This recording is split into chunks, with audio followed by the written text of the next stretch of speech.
Put simply, the difference between assets and liabilities is very, very simple.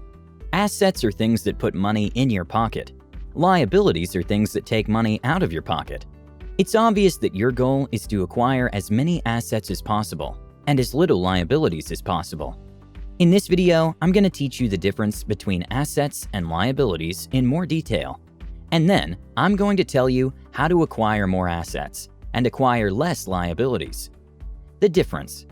Assets and liabilities are not to be confused. The definition of an asset is very simple. In financial accounting, it is anything that can be utilized to produce value. And obviously, by value, I mean money. Still, many often miss the difference between the two. Here's a classic example. Is a house an asset? Some think that buying a home is an asset. Unless you plan to sell the property, it is a liability and a pretty big one. It's going to take money away from you for years to come due to the mortgage, not to talk about all the maintenance costs that you're going to sustain on a monthly basis. That's no putting money in your pocket if you ask me. On the other hand, if you plan to resell the property at a higher price, that can be considered an asset. You can also call assets investments if you pay to acquire.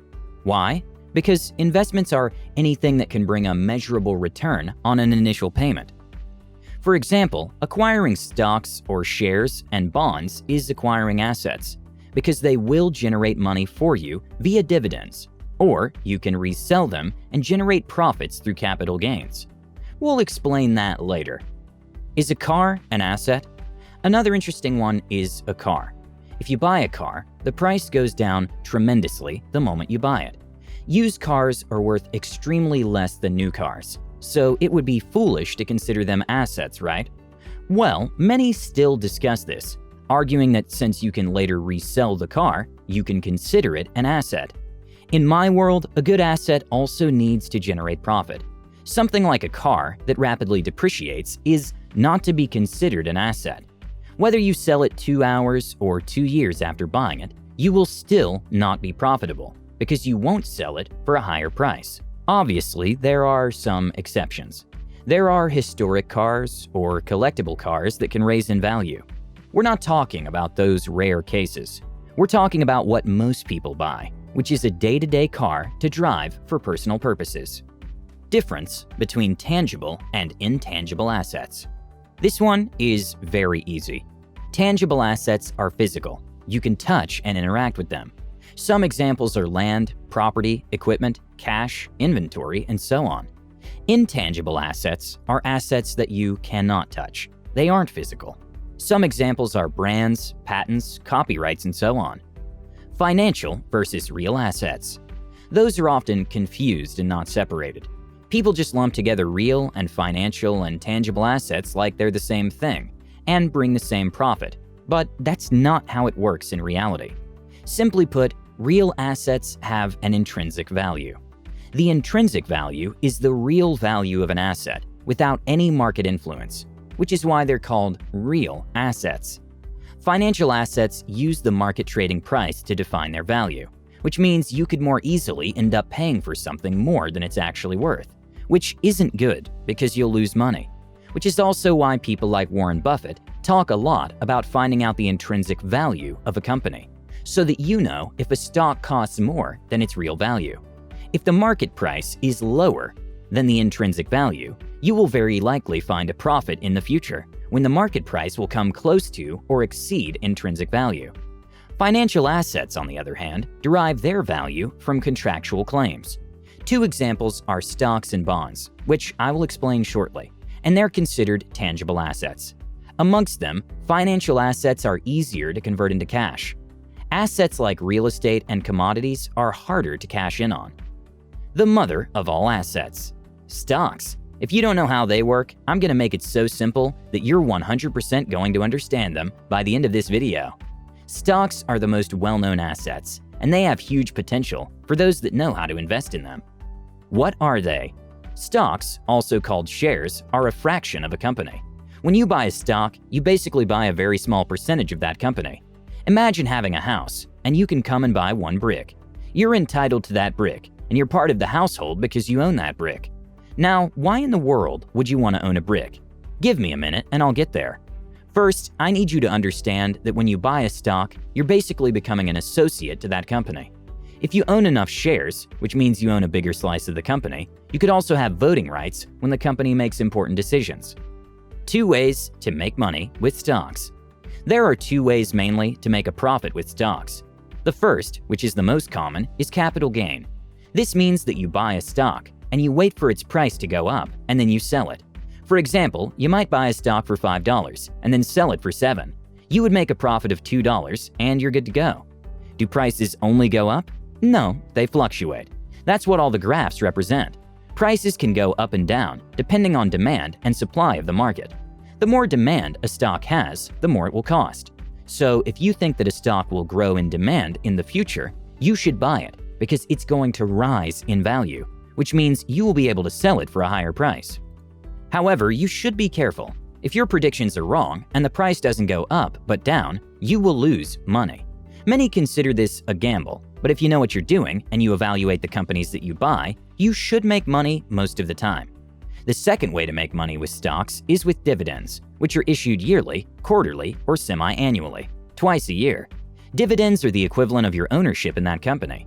Back to the brick example. If you buy 1 brick out of 100, you will get 1% of the profits of that house. Make sense so far? How do you acquire stocks? The easiest way to do this is to open an investing account through an online stockbroker. Your bank also probably offers these services, so you might be able to invest old school with your bank directly. Fees apply in both cases, so every transaction is regulated and taxed. You could also buy directly from the company, but that is much harder. It takes time and a lot of capital. Real estate. Property is another asset in certain cases. I say in certain cases because, as I said earlier, owning a home to live in for the rest of your life without the intent of selling it is not an asset. It's an expense. But then there are real estate investors who invest in underpriced property to resell or rent it. Then it becomes an asset. This one is very simple in theory, but it's a whole other story when it comes to practice. Here's how it works. As a real estate guy, you start your day with looking for interesting deals. You look for underpriced properties. What does underpriced mean? It means that you're looking for something that has a lot of potential, but that has been mismanaged for a while. So it might have some issues to fix, which is why the price is low. You're going to fix those issues and resell the property at a higher price.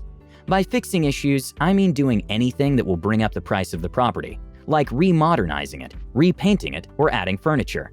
There are a lot of factors that influence the price of a property. It's not just about how it's been managed. Things like timing, location, neighborhood, economic indicators, and interest rates are just a few examples. Or instead of reselling the property, you could rent it after fixing it. This will ensure some extra cash coming in every month. There are multiple types of property: residential, industrial, raw land, commercial, special use. But realistically, you probably don't have the money or the confidence and knowledge to buy and rent or sell property. You probably don't even know where to look. Does that mean you can't start acquiring these types of assets? Well, first of all, you could always learn how to do it. Another option is you could purchase REITs, real estate investment trusts. With REITs, you wouldn't need all the knowledge. You would just trust a company to invest your money in real estate, and they would give you a dividend in exchange for your investment. Many claim that those are great assets since they provide high dividend yields and long-term appreciation, aka the prices go up and you resist inflation. Is knowledge an asset? Knowledge is in fact an intangible asset. The reason it's considered an asset is pretty simple. Let's pretend that you own a marketing company. What you do is pretty simple. You help businesses find more clients through internet marketing. You figure out everything from marketing strategies to approach and copy. You, as the founder of this successful business, can't do everything by yourself, so you need to delegate. First, you hire an accountant and a financial advisor to take care of that side of business. Then you start hiring content creators. You need them in order to create the content that's going to be marketed. Then you need to hire good salespeople to find even more clients for your company. They're supposed to take on leads and convert them into buyers. Now, the better the salespeople you hire, the more clients you'll close, the more money you'll make. See where I'm going with this? If you invest into hiring talented people that know how to sell, their knowledge is an asset. It simply becomes something you're going to leverage to make more money. Also, the return on your investment is absolutely measurable, since you can easily calculate how much you spend on a monthly basis, or commission, per sales guy, and the value of their knowledge is defined by how much money they bring in. How does this apply to you? It's unlikely that you have a company that needs to hire people, so here's the thing. You can become the asset.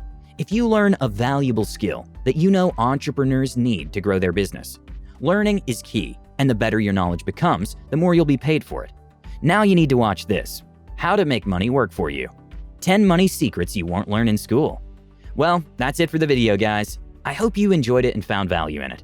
If you did, give it a thumbs up and consider sharing it. If you're new to the channel, welcome, and subscribe for more content like this. With that said, have a great day, you guys, and I'll see you in the next one.